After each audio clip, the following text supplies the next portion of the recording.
What's up, Digidestins? This is Kyle D, better known as RideMyAvatar, and today we're going to be making that all-important BT-09 tier list. So let's dive into this video and talk about it, shall we? But we have a different way of ranking everything this time around. We got crazy strong, gatekeepers, holds up with the meta, good but needs more support, and then just give them better support.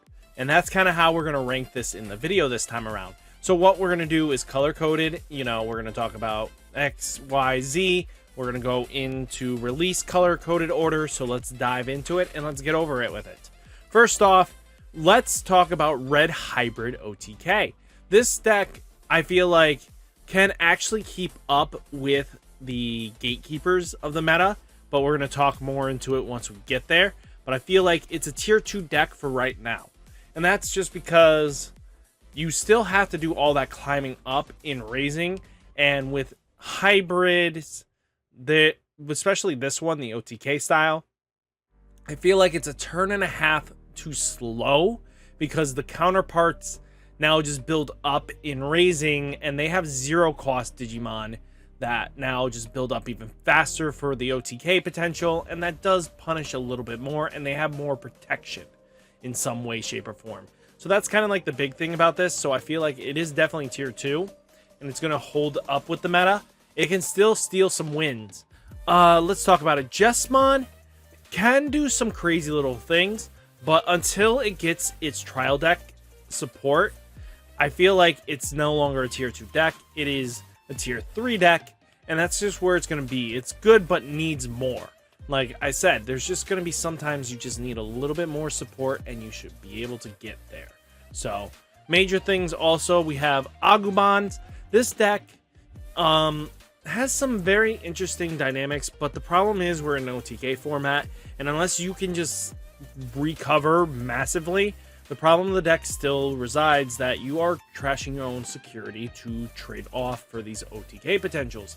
And your opponent's just going to punish you harder for it, and it's just going to get scary, and you're going to get nerve-wracked, and it's not a fun thing to deal with. So I feel like it's good, but it needs more. There can be times where this deck can go off, and it can get that cheesy, sneaky win, but there are decks that just does its job better. So that's kind of where we're going to talk about. So stuff to think about when you're looking at deck designing and building is what kind of just gets you, does this do what the others deck do? And if it's doing what everybody else does, why is this struggling? Well, it doesn't do it as good enough because it's a turn and a half too slow. War Greymon is definitely going to be one of those decks that is just going to be gatekeeping the rest of the decks in line, because it's just one of those decks that is just really powerful. It has the ability of shutting off security options, has the ability of self-protection so that when it swings in, if it hits an option, it needs to, if it hits 3 options in a row, that's the only time you're really going to be upset. The only time it does have major problems is the fact is if it hits into minusing DP effects, there's no protection in there for it. But you also can just run regular War Greymon and just swing in that way. So there's always that possibility. If you're worried about options, you just swing in with your other half and don't go into the X antibody. So that's just kind of the trade-off there. So something to think about, keep in mind.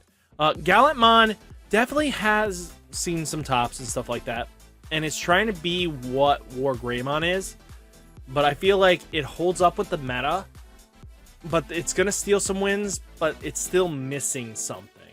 It does definitely have a nice X antibody route, but there just feels like it's missing something to keep it whole. And I feel like once it gets a little more better support, I think it can really start taking that basically 1.5 gatekeeper and probably even going to tier 1. So just something to think about when you're deck designing and deck building. Gaiomon. Gaiomon is very interesting. It feels like it's very solid in this meta, and I feel like putting him at 1.5 is really solid. Yes, he's going to be like the bottom of 1.5. He's going to gatekeep the rest because it can hold its own against hybrids because you can just sit there and just pop their tamers. It can have a little bit of a game against X Antibody because it can pop the tamers. I mean, there's just ways in certain circumstances the deck really does shine, but I feel like you might need something more. So I think he's not like a tier 2. He's a little bit better than most of the tier 2s in the list, but there's just sometimes Gaio just doesn't get there. So we might have to wait until BT-11, where I have a feeling we're going to get the X Antibody Black War Greymon version. So we're going to definitely see what happens there. So just something to keep in mind when you're just deck designing and thinking about building decks. So that's all the red decks for what we're going to talk about. Next, we're going to move on to the beautiful blues. First off, Gabumon definitely has some legs to stand on in this format. It does have the same issues that Agumon has, but Gabumon, at least you have Joust, you have other things, and I feel like it has a little more consistency where Agumon just doesn't have that thing. It also has more controllability. It's got some more gimmicks in it that can help out, especially if you combo in, let's say, Leomon in it. You know, you have a little more blocker-esque depending on what happens in the game. So just something to think about where you want to stand with that. So I feel like that's where that's going to go. Next big boy is we're going to talk about is none other than our faithful Blue Hybrid. Blue Hybrid, I think, still holds up to test of time. And even though we have now, everybody's going to start be playing the option card X Antibody, we might see some variables that there are just going to be times that you don't have the X Antibody option to still you're going to get stunned. So, I mean, until you see that option, you are kind of just floating and fall to the wayside to gobble the Blue Hybrid's stun effects. So it's just something to keep in mind when deck building and designing. Just something that can happen. So just keep that in the back of your mind. Next thing is Imperial Dramon Fighter Mode, the Imperial Dramon deck. This deck, I feel, falls off a little bit, and that's just because everybody else is doing this deck's job, but better. And it only has like protection in jamming, and we're more focusing on, there are a couple decks now, there's like multitude of decks that are just like, oh, I'm minusing DP. Oh, I'm now just options galore. I'm hitting into this. You're now losing out. Stuff like that is going to be very commonplace this format. So we're going to see more options variables. So the ability of OTKing when you're not worrying about options is very risky now. So, I mean, jamming is really good, but it only gets you so far because half the time you're going to survive anyway. So just something to think about in the back of your mind. Jelly Force, this deck, like, it's very interesting. It does a lot of crazy shenanigans, and it's really solid, and I feel like it's definitely a tier 2. It can hold its own. It's got its potential. It can OTK, but it's going to suffer like the rest of the tier 2s. It just feels like a turn too slow. If it had that extra turn, it can definitely go off, while everybody else is just kind of doing their turn one turn ahead. So it's just something to think about when you're deck designing. It's just one of those beautiful things. Garubons, I feel like, is definitely a tier 1.5 deck. The reason is what's going to be tier 1. You're going to know from right away that this deck just doesn't have an out to that particular aspect. Most of the time, it does have the blocker option. It can become a blocker, but it also has the ability of making itself, you know, multi-attack and do some crazy shenanigans, but its protection is only through battle. And if it gets through the security okay-ish, you're fine. But then if an option comes, the deck just crumbles to that.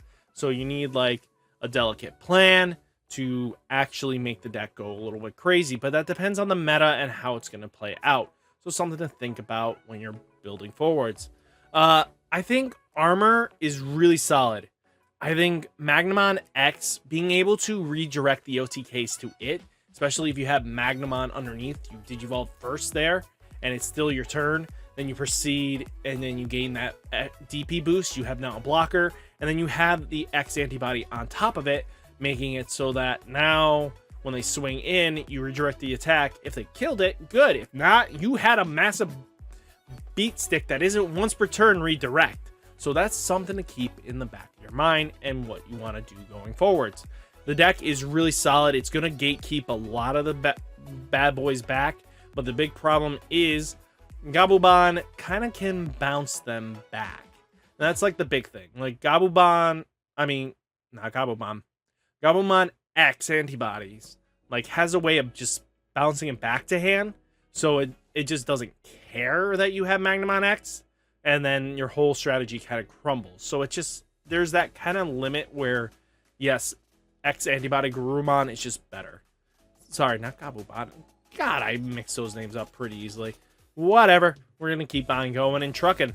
Outside of that, I don't think there's any more blue decks. Nope, not a single blue. If we catch a blue, we'll come back. Next, we'll talk about the yellow Kings of the Ring.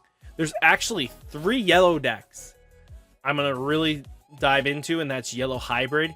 There's the pure yellow.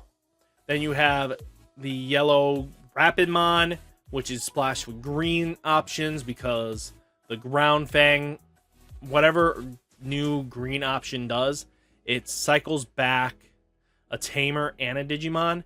So that's kind of huge in a retrospect. And then we have the red yellow hybrid. So, you know, that's what we're going to be dealing with. Regular yellow hybrid, I feel like definitely isn't like crazy broken here. I feel like it is a gatekeeper in itself. It's one of those strong decks. It does have some slight issues with War Greymon. So it's just going to get shut down that way. Just something to think about.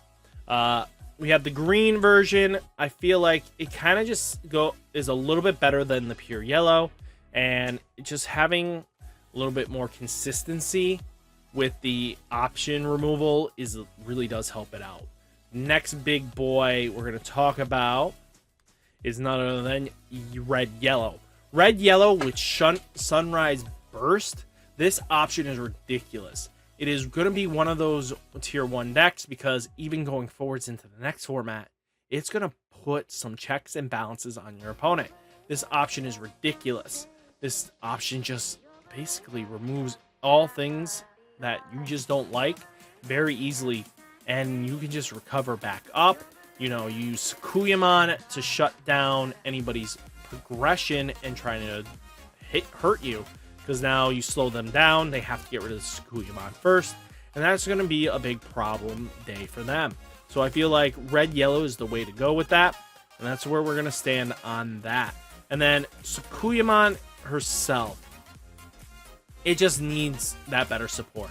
At the moment, yes, you can splash it in with Lord Nightmon, and it could bring it to tier 3, but tier 4, what it's trying to do is just, it's not there yet. And it definitely needs its next round of support, and that's in BT-10. So that's just something to think about where you're going to be standing with that. So just keep that on your back burner in the back of your mind. That might be what you're going to be dealing with during that format. And then that is all the yellow, boys and girls. Next, we're going to go to green. Green hybrid actually came out of the woodworks this last format, and which surprised me. The deck will do some crazy shenanigans. I think it definitely holds up with the tier 2 decks consistently enough. Just, it has the points where it needs to be. It just has ways of answering things. And, you know, it splashes in Shivamon. It splashes in Argomon. It just has a lot of punishing aspects to it that makes it really hard for your opponent. If you can just shut them down from being able to play their X antibody option, or you shut down their access to their tamers, you get really ridiculous. And Samasatori is such a very powerful 1-cost option, either deciding to shut down their tamer or you shut down their Digimon for a full turn. that gets ridiculous pretty quickly. Something to think about, maybe very much invest into. Shivamon itself. Shivamon definitely had some good shine moments here. It's going to have a little bit more better shining moments if, let's say, it goes into a control heavy format. You can definitely answer a lot of things with it.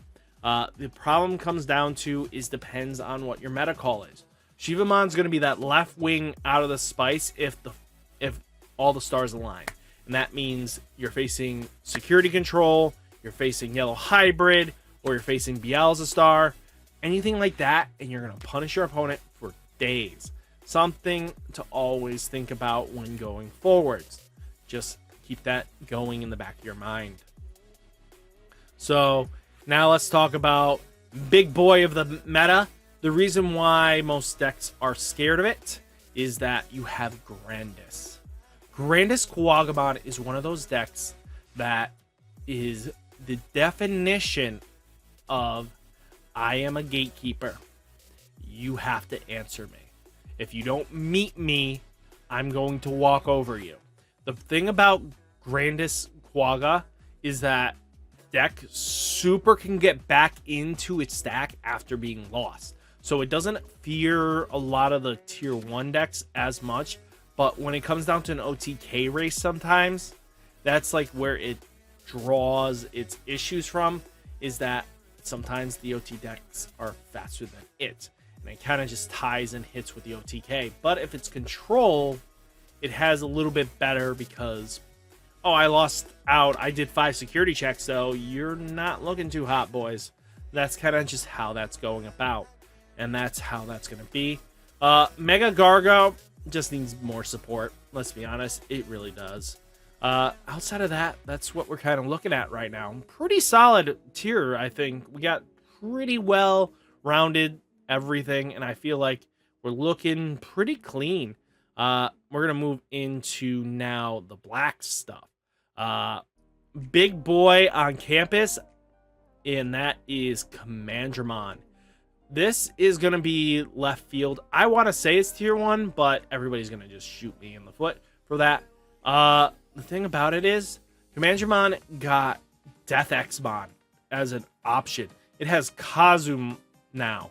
It has new ways of punishing your opponent because you can run Ultimate Flare, Iron Fist Onslaught, do the old shenanigans the Brigade's known for, and it's going to apply pressure. Because one, it doesn't care if it loses out on things. So let's keep going forwards. Let's see. For black, there's a lot more going on for it. We also have Death Xmon itself. Kind of defeats the purpose. This was supposed to be that. So, but Dexmon has really interesting going for it. It's very solid. It just doesn't OTK like the other decks. But it just feels like it's trying to do what, you know, wants to do. There's so much potential in this deck. There's not even funny. There's just, it's going to top locals from here to there because most people won't know how to interact with it.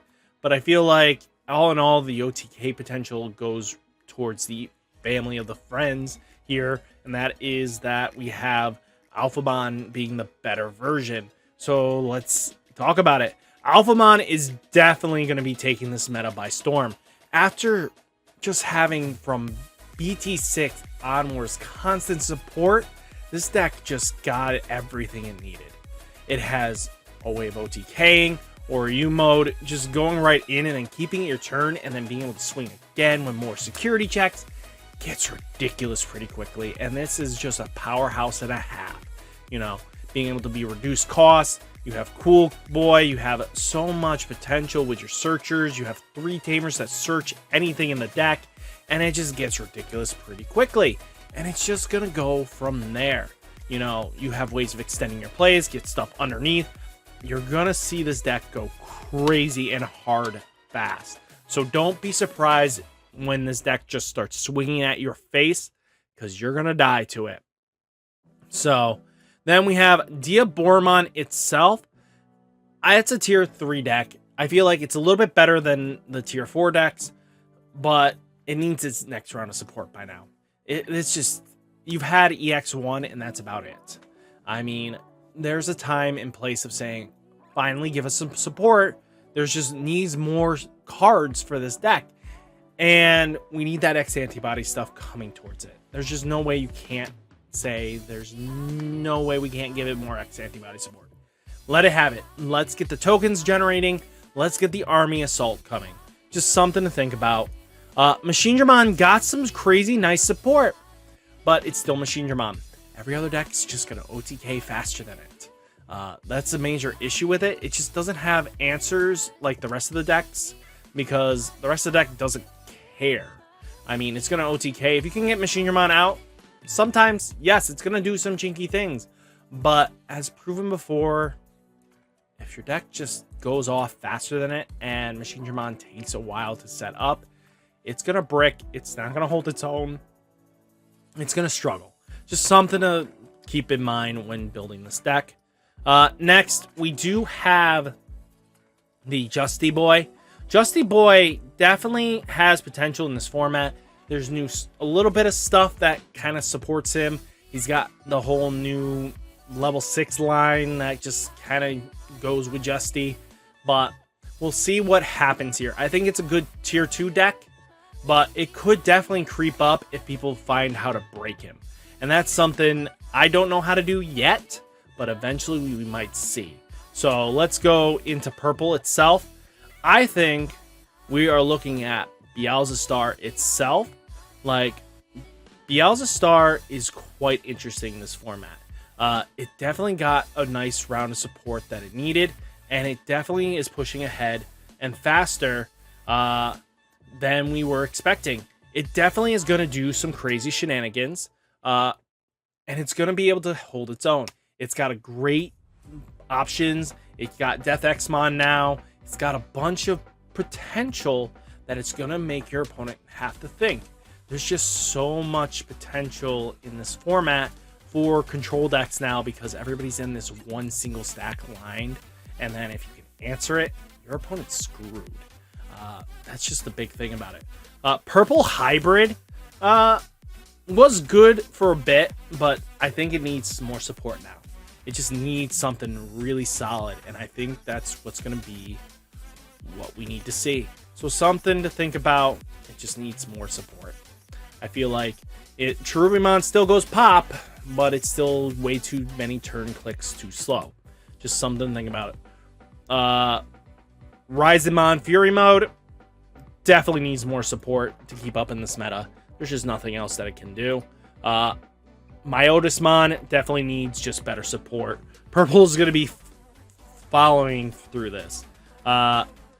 Mill deck, surprisingly, if your meta is filled with control, it's definitely going to handle that completely. Outside of that, you might see some other potentials and stuff like that, but the OTK decks are just going to punish it way too hard. Just clearing all out the security and keeping their turn is just going to keep going and going and going and going. Stuff to keep that in mind with, something to think about. We got the Undead deck. This deck definitely is good. It can do some shenanigans against the tier 2 decks, but when it comes down to like the 1.5s and the 1s, it's going to struggle. It's got its ways of going about things, but it needs more support. I mean, the Undead deck is going to be very interesting to see what it can do, but I feel like it's a tier 3 deck at best. Then we have Mastemon with, Digimon. This support is going to be very interesting to see what they do with it. And it's got, Ryugumon. It's got a bunch of good support that it came out with. So we're going to have to see what they do with it. I'm excited to say I think it's a solid tier 2 deck. It didn't really fall down too far. I think went from that tier 1 status down to a tier 2, and that's kind of acceptable for that deck. So next we have our good boy, Golfmon, Titanmon. This deck definitely is good, but it definitely needs some more support love. So something to think about. Really is solid. Then we have Beelzamon. I think it's a solid tier 2 deck, to be honest with you. There's no way around it. It got some nice, it has a new promo support that is just really good with Wizardmon, and it can apply pressure in ways that the other decks don't now, and it can keep tempo. It is still very play the slots lottery game kind of thing, but it's just something to think about when you're going forwards. Now we're down to the last two. This is not going to count because this is basically this or these two, you know. But security control, depending on how the format turns out, can definitely hold its own. I think it's going to be the bottom of tier 2 because as long as you don't see a delicate plan, you're fine. That's just going to be how that's going to go. This deck is going to apply pressure. It's going to be able to cycle through recovery, everything like that, and it's just going to hold its own. I feel like it's a good deck, and playing around it is going to be really tough. I mean, if you face against all War Greymons, yeah, that deck is basically a tier 4 deck. But if you face against Brandis, you know, Metal Garurumon, you know, stuff like that where you don't care, you just minus their DP off the board or anything like that, as long as they have no way of shutting down your options, you're a threat and a half. And especially with Avenged Kidmon cycling back all the options that you lost, who knows? You're going to do a lot of crazy shenanigans. Reaper definitely fell off a little bit, but the deck still does crazy nuts. The deck, surprisingly, even yellow or even the black version's gonna just do what it wants. Again, it can memory choke. If you do not have a way of climbing up without passing turn very easily, you're screwed. The deck is just gonna do what it wants, and then once you get a few security, you know, gatekeepers out, the deck's shutting you down. There's no way around it. But again, this is what I think is the tier list. I think this is how the format's going to play out, and we're going to definitely see what goes on with that. So guys, hopefully you enjoyed the video. Remember, like, comment, subscribe, and I'll catch you in the next one. Peace!